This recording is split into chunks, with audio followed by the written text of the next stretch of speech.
প্রায় 1 মাস ধরে চলমান যুদ্ধে শত্রু মিত্রের ব্যবধানটা বেশ ভালো করেই বুঝে গেছে ইরান। প্রতিপক্ষকে কৌশলগতভাবে চাপে রাখতে হাতিয়ার হিসেবে ব্যবহার করছে বিশ্বের জ্বালানি পরিবহনের গুরুত্বপূর্ণ পথ হরমুজ প্রণালীকে। শত্রুকে ঘায়েল করার মোক্ষম অস্ত্র হিসেবে হরমুজকে যুদ্ধক্ষেত্রে পরিণত করেছে অন্যায়ের কাছে মাথা নত না করা ইরান। তবে প্রাণঘাতী যুদ্ধের মাঝেও হযরত আলী রাদিয়াল্লাহু তাআলাহু আনহুর আদর্শের কথা ভোলেনি দেশটি। প্রতিপক্ষের জাহাজগুলোর জন্য যখন কঠিন হয়ে উঠেছে হরমুজে যাতায়াত, তখন নিজেদের ধর্মীয় ও রাজনৈতিক আদর্শের কথা মাথায় রেখেই বন্ধুভাবাপন্ন দেশগুলোর জন্য প্রণালীটির পথ উন্মুক্ত রাখার সিদ্ধান্ত নিয়েছে ইরান। গেল বুধবার বাংলাদেশ সহ মোট 6টি দেশের বাণিজ্যিক জাহাজকে হরমুজ প্রণালীর পথ দিয়ে নিরাপদে চলাচলের অনুমতি দিয়েছে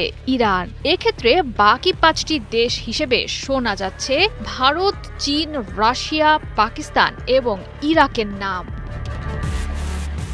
নতুন সিদ্ধান্তটি নিয়ে গেল বুধবার ব্রিটিশ সংবাদ মাধ্যম রয়টার্সের সঙ্গে কথা বলেন ইরানের পররাষ্ট্রমন্ত্রী সৈয়দ আব্বাস আরাকচি। জানান, হরমুজ প্রণালীতে আক্রমণ না চালানোর সিদ্ধান্তে পৌঁছেছে Islamic revolutionary guards corps IRGC। তার বক্তব্যে উঠে আসে অনুমতি মেলা 6 দেশের সরকারের সঙ্গে সমন্বয় এবং সরকারিভাবে সম্মতি জানানোর কথা। তিনি আরও জানান, এই 6টি দেশের বাণিজ্যিক জাহাজ সবসময় এমনকি যুদ্ধের পরও পাবে নিরাপদ প্যাসেজ। আলোচনার মাঝেই প্রণালীটি বন্ধের কথা নাকচ করে আরাকচি জানান, হরমুজে নিয়ন্ত্রিতভাবে অব্যাহত আছে জাহাজ চলাচল।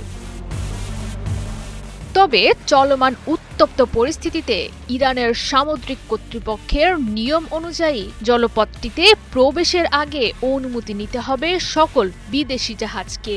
এর আগে চলমান যুদ্ধের প্রথম দিনই IRGC ঘোষণা করেছিল হরমুজের জলপথ দিয়ে সব ধরনের বাণিজ্যিক জাহাজ চলাচলের বিধিনিষেধের কথা। সময়ের সঙ্গে সঙ্গে যুদ্ধের তীব্রতা বাড়লেও প্রণালীটিতে জাহাজ চলাচলের নিয়ম নীতিতে কিছুটা হলেও শিথিলতা আনে IRGC।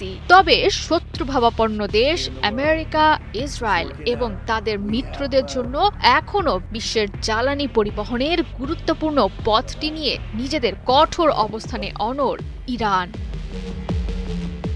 চাহিদা মোতাবেক প্রতি মাসে বাংলাদেশ পেট্রোলিয়াম কর্পোরেশন সাধারণত 1 লাখ থেকে 2 লাখ টন অপরিশোধিত তেল আমদানি করে, যার প্রায় 80% আসে এই জলপথ দিয়েই। হরমুজ প্রণালীতে জাহাজ চলাচলের অনুমতি মেলায় কিছুটা হলেও স্বস্তির সুবাতাস বইছে বাংলাদেশের জ্বালানি খাতে। দেশের জ্বালানি নিরাপত্তা নিশ্চিত করতে এখন কাতার, ওমান এবং সৌদি আরব থেকে স্বাভাবিক খরচে তেল ও LNG আমদানি করার ব্যাপারে আশাবাদী দেশের জ্বালানি খাতের সঙ্গে সংশ্লিষ্টরা।